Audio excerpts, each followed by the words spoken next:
Well, it's the problem of our thinking of how the world is constructed, and as the result of those assumptions that we are making, we have such high level of crime in the internet. If you look into the studies which are published by Verizon, for example, in this yearly report they publish, Verizon Data Breach Report, majority of the successful crimes committed in the internet are based on identity theft, manipulation, or any kind of behavior that is based on the belief that we talk to the person and we relate with the person that we believe is on the other side, either a person or maybe a company. So all the identity forging, all the fake companies that say that they are selling you something real, but they are not. They are just stealing the money from you. It's all based on the lack of the useful tools that will enable you to check whom you are actually talking to. So my question in the beginning, why you believe you have Michał and Filip on this call? Why you believe that we are who we are? It's a very valid question, because it's only based on the picture that you see and the voice that you hear, and maybe some writing there down there which says Filip or Michał. But if you look, for example, into what FBI has published earlier this year, they were warning that the deepfakes will be used in effective attacks. Deepfakes. And can we see it already? Can we see it already? The fun fact is that it has been the warning from the springtime, but it's the reality right now. Again, if you look into the DBIR from Verizon, what kind of crime you believe is like the most frequent and is most fruitful for the criminals out there? Your best guess, Filip. Ransomware? Ransomware is very high on the list. It's number 2. Okay. Number 1 is BEC, so business email compromise, which is like a misleading name, but it's all about manipulating the person working in a company and telling him or her that it's the CEO of the company demanding an immediate wire transfer of quite hefty amount of money, because this person is right now in the middle of negotiations, and some deposit needs to be placed somewhere there. Of course, it can be based on some additional research that the criminals are doing, making sure that actually the CEO is on a business trip, which is maybe not that frequent right now, but is somehow involved in the negotiations with someone else. Or maybe there is a fake invoice. Fake meaning that it comes from the valid email address, because someone has hacked this email address, from your real contractor, from someone who is buying from you some goods, or maybe selling you some goods or services, and they are saying, well, it's the same invoice as usual, but just the account number has changed, so you have to transfer the usual amount of money. So staying within the limits that are usual and standard for the company, just to a different bank account.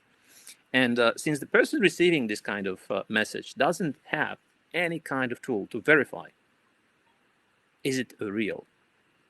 They even if they make this extra step and they make a phone call, they might be transferred to someone who behaves and talks like a real person on the other side, like the person they contacted. And FBI, invoice hacking is just awful, isn't it? And well, people that's part of the scheme, right? The part of the scheme. But if you add layers on top of it, which help to manipulate this person who receives this hacked invoice, this is becoming a huge issue, because again, this person is lost. It's probably not a cybersecurity expert, and even if it is a cybersecurity expert, they are manipulated even easier than usual guys. So what can we do as people and as companies to prevent ourselves from being a victims of such an identity theft. The problem is that right now, not much we can do.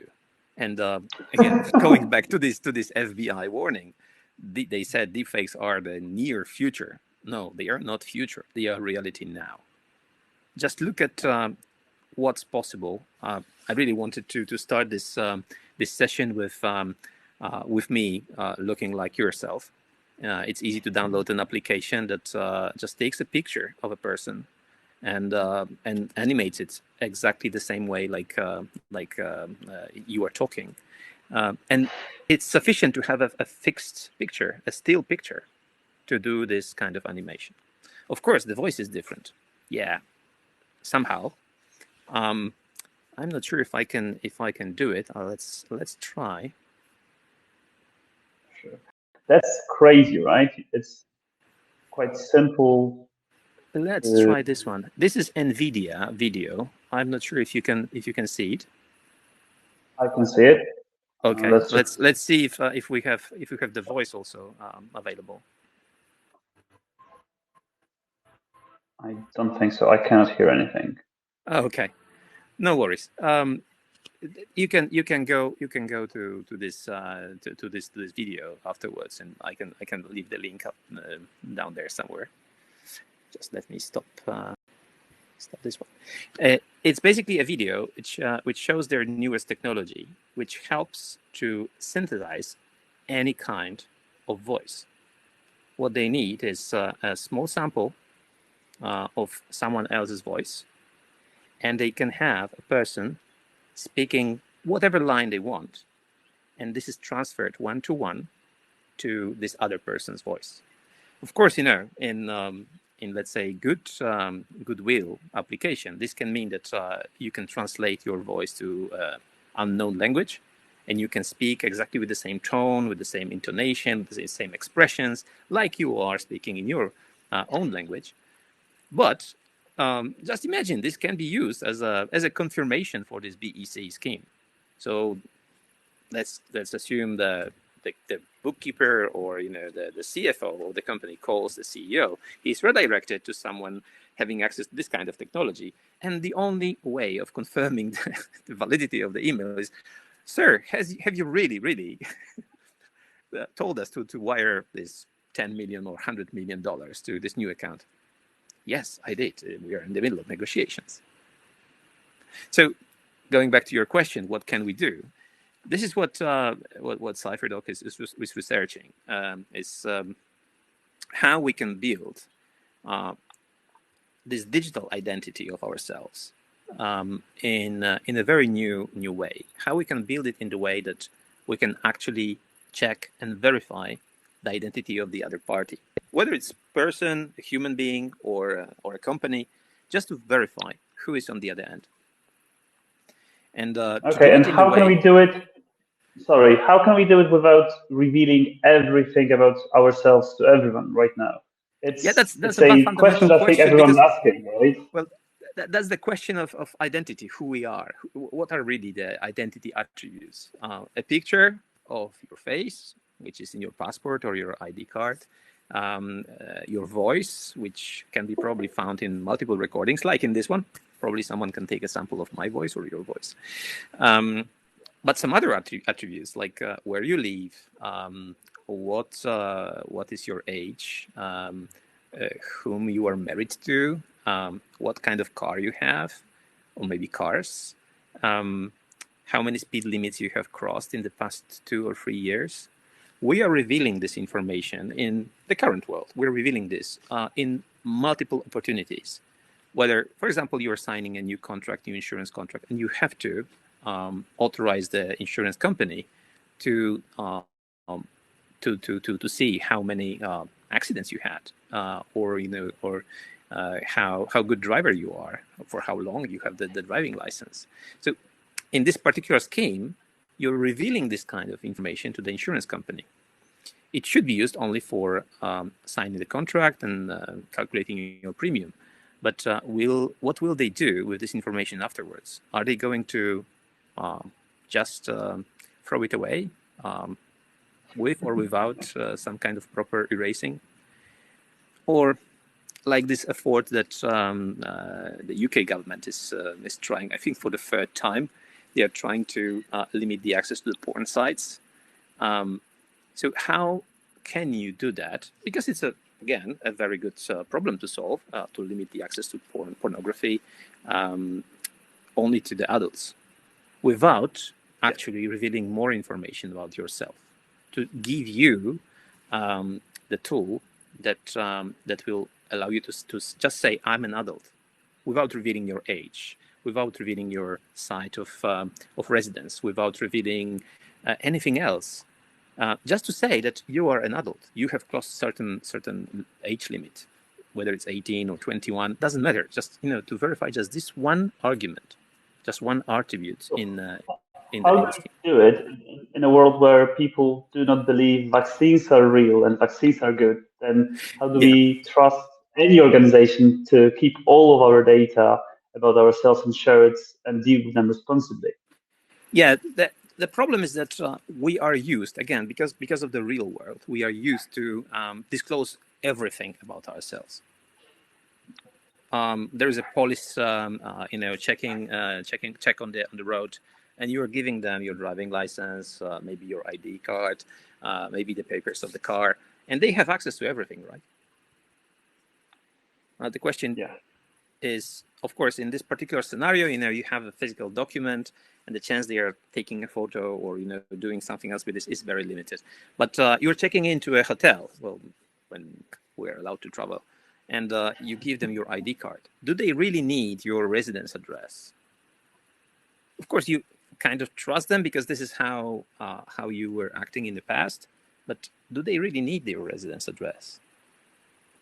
And this is the question: how we should change the way we think about our identity, and how which attributes are really important in these particular schemes, which attributes are really something that are not needed in particular scenario, and maybe should be kept secret, and how then to secure those those attributes that we don't want to reveal. Do you think a government should take care of that, or shall we trust private companies to do it for us? Yeah, well, that's another fundamental question. In Europe, we tend to think about the government as the entity that will protect us as the citizens against the malicious corporations. In the States, they think that corporations should protect them against eavesdropping by the government. So it's kind of different way of thinking. But in any case, if you think about the relation between the citizen and the government, there should be some kind of trust, right? This is also helping the other citizens to verify, for example, your identity, right? So you present a document, it's issued by the government. So the level of trust shall be higher than if you just write down your name. Now, again, in the modern world, where part of our activities are real, part virtual, so we are kind of hybrid in our existence, there should be a way to use an identity or even multiple identities, depending on what kind of activity we want to undertake. If you want to log into a Steam engine and just to play some games, do you really need to reveal your actual identity?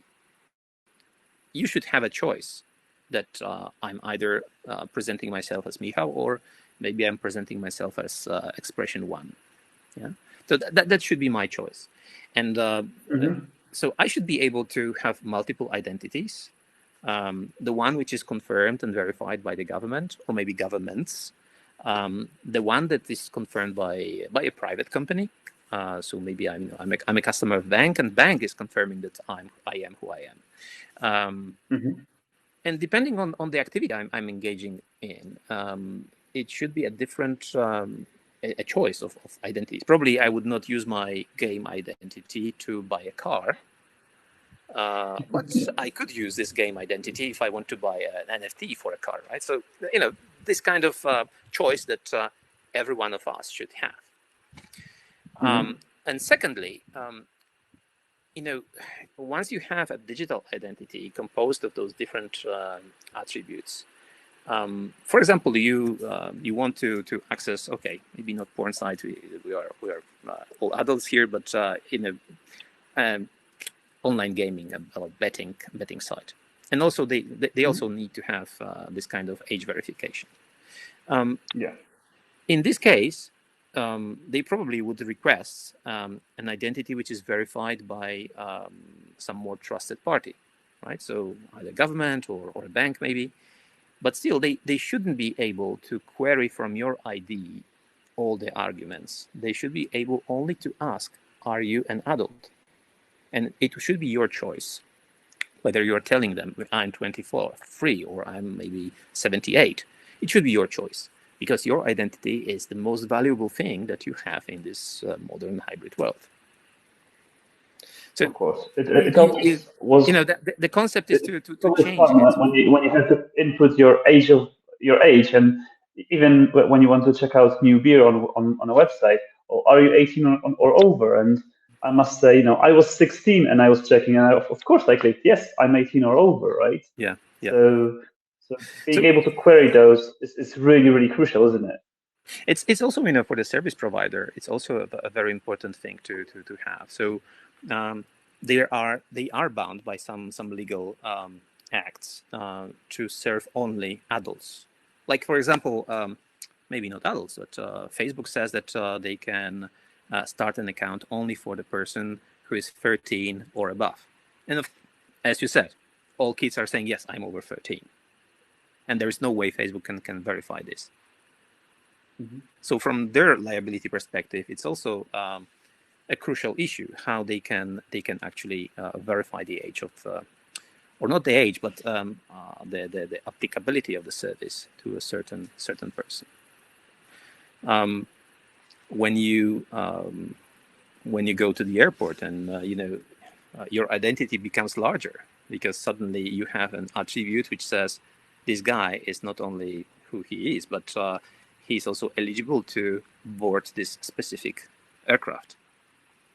So, when you go to the airport, there are those scanners, the barcode scanners, and everybody believes that this is actually this check. Are you, Mr. Filip Paplaczyk? Are you eligible to board the airplane today? But it's not. It's just fake, right? They are just reading information. Well, this has been verified by researchers from Polish NASK. They did this synthesis of fake QR codes, and you can actually enter the airport how you like. Because again, the airport and the airport security has no way to verify whether you have actually checked in for this flight. There's no link between those two systems. That's just plain scary. And the more I am into cybersecurity, the more scared I am of living in today's world, right? So how about the COVID passports? You've got the QR codes there as well. And I registered for a conference lately, and they required me to provide a COVID passport. So I'm assuming they have access to everything, all the information about me, right? Well, that was a discussion about those COVID digital certificates, what kind of information they should contain, and not only what kind of information is contained in the certificate, but also what kind of information is revealed to the person that is scanning this code. So, original assumption has been that the display will be only containing your first name and the first letter of your family name, mm-hmm. which is kind of okay. It should be accompanied by a check of your ID card or passport. So the person mm-hmm. checking would compare the two documents and say, okay, I have here Michał J. Okay, and I have the ID card, which belongs to this guy. So most probably it's the person, right? It's most probably then. Most probably, yeah. Oh, it's always probably. Yes. So would the true identity, true cyber identity, so to call it, would it solve it? Would you be able to just confirm, hey, this is my COVID passport, this is my real identity that's confirmed by third party, be it government, be it private organization, and they're saying, hey, I am me, and some biometric features even to go with it. Could that be a way to solve it? That's exactly the case, because you would be able to present just one feature of your attribute, right? You would just display a big green sign without revealing your actual identity. So if you want to pass a gate which only allows people who are vaccinated, went through the COVID, or are tested as COVID negative, it will just let you through without actually giving them any kind of information about who you are, what's your name, where you reside, when you were born, because all of this stuff is already in the certificate, and that should be the case, because the checking gate would just query this one information: is this person eligible to get into green COVID zone? That's the only information it should query, not what kind of vaccine. Maybe in the query could be whether the vaccine is within certain set, so maybe Moderna, J&J, Astra, or Pfizer, and then it will be checked against your attributes, but without revealing which kind of vaccine has been used. That's so changing the way it sounds where it's checked. really good. So it sounds really, really good, but I have to ask, what are the dangers behind it? Because it just sounds perfect, right? It's a simple solution. Just let's build a system, and we're gonna be nice and safe. And I know it's not the case. So what are the dangers you see with that? Well, there are a couple of dangers here. First of all, you have to build an infrastructure. So there has to be a way to actually verify those arguments. So this gate that we imagined, for the green COVID zone, it has to have a tool to query your ID, your digital ID for this specific information. Secondly, you need to issue this digital ID to all the people who are interested, and then how you address the people who are not in the scope. That was the major challenge when India decided to go into a digital ID system. It's called Aadhaar.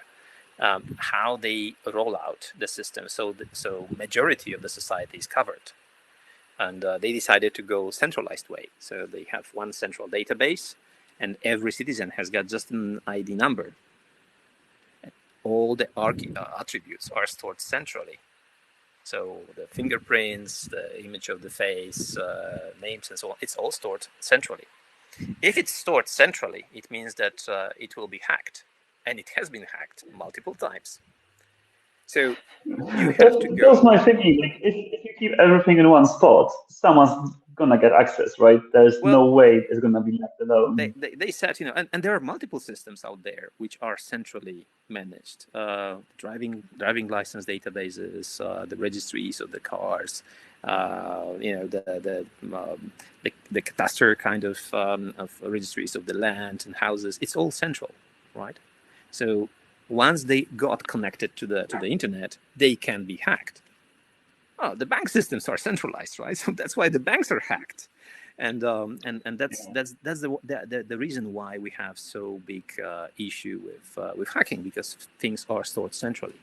So the concept here is to do it slightly differently. So instead of centralizing the data, to keep it on a ledger which is distributed, and since it is stored in a distributed way, it's harder to hack it. I'm not saying it's impossible to hack it, but it's harder to hack it. That's one thing. And since you're in this public ledger kind of infrastructure, you are storing only public information. Everything private, everything which defines your privacy, is actually stored locally. So it can be stored on your phone, it can be stored on a card, it can be stored on anything that has kind of capacity to store information, plus some logic, right? So to answer those queries. Now, this creates, of course, additional issue, which is how do you protect this kind of devices against hacking? And here we have, strong encryption, the way how you protect this information from accessing in unauthorized way, and the foremost question, what do you do if you lose this stuff? And people lose their watches, lose their smartphones, computers, and everything else. So how do you recover from this situation? How do you reconstruct your digital identity or identities from partial information? And who can do it as well? So there are some schemes that help us to rebuild information sets from fragmented information sets. And you need to have, for example, 3 of them out of 5 present to rebuild the original system, right? So you can store your identity on multiple devices, or fragments of this identity on multiple devices. And in case you have some critical situation, things get lost or destroyed, someone has dropped their phone into a river, things happen. You can recover your identity from the other devices, but you need to have access to, for example, 3 out of 5 or 5 out of 10 or whatever. This is the usual scheme. Yeah. Sounds like a great market also for external drives and security vaults to install at your home, just to keep it there as well, isn't it? Well, it goes also along the line of the Internet of Things and the smart homes, because your home can actually store your identity as well. Because why not? It's a brick and mortar home, right? So there are some elements in this home that could be the repository of your identity, and I think it's a quite a vision, to go for. Especially, smart homes are also targets for the cyber criminals, and you can imagine multiple scenarios where someone is accessing your home without your will. So your digital identity here would help, because you will be confirming your accessibility or eligibility to open your home by just revealing part of your ID. Or you can grant this easily to anyone without physically passing a key to your house. Just open imagination how this can evolve, and at the same time keep it safe and keep it secure. So neither government with some evil intention, or some people with bad intentions can hack your house, hack your car, or your bank account. So we are coming up to half an hour mark, and so we are about to finish, unless there are any questions. If you would want our viewers today to leave with one or 2 things, what would those be? Are we afraid of the identity, of digital identity, or are we happy to see it? What would be your advice on that? I think that there is no way back. I mean, we are moving into this digital identity world. Now, the problem is that we are moving there like diving into deep water without knowledge how to swim. So that's why we are so easy to manipulate, so easy to become victims. And that's why we see those results in those reports or FBI warnings. We have to be very, very careful right now. It is a reality. People are manipulated, people are attacked by social engineering, which is based on the embedded trust. We trust other people, and we see someone through a small window, and we tend to trust this person as well. So the way forward is really to build this new era, new age kind of digital identity, which again CypherDog is working on. I think there is big hope in this. So once we have this kind of new concept implemented, this can help us to grow. This can help both the economy but also societies to feel more safe and to regain this this trust that when we pick up the phone and we hear someone on the other side, we can actually verify that this is really this person and not a robot which is trying to convince us to do something bad. Okay, so looking forward to it, but be wary what you use, and kind of do the normal thing. So be cautious on every step, isn't it? Yeah, I think cautiousness, and being cautious is really something that I would really leave our viewers with. Try to think twice or 3 times before clicking any links, before transferring the money to someone who has asked, and even if he looks really trustworthy. It's not just the senior people who are easily manipulated. It's also the C-level guys in the companies. It's also the bookkeepers, which should be really cautious, right? It's also cybersecurity specialists which are misled, and then the results are really disastrous. Just look at those things that happened recently. Look at Colonial Pipeline case where they had to switch off the whole industrial system just because they had a ransomware attack. And this ransomware, it didn't happen just by itself. Someone has clicked a link. Someone has installed it. The best thing I heard recently is the case where some guys operating a ransomware gang, they posted an advertisement for the insiders to actively implement the ransomware starter, inside the company for the reward and for the a share in the ransom that's going to be paid. So it's also going to happen, right? We are not going to prevent this kind of things, but the manipulation starts with the identity, with our trust in the other people. Wow, that's awesome. Again, thank you very much. I don't see any questions, so I would really welcome everyone to subscribe to our LinkedIn channel. We share a lot of information there. Also, come to our YouTube channel. We've got already season 1 of CypherCast there, and the new episodes of season 2 will come up there as well. And unless there are any questions, we will be wrapping up. Michał just shared a link to the YouTube. Yeah, I just sent the link, for the NVIDIA mechanism. Another link that you could entertain, while we already closed the session, is this VentureBeat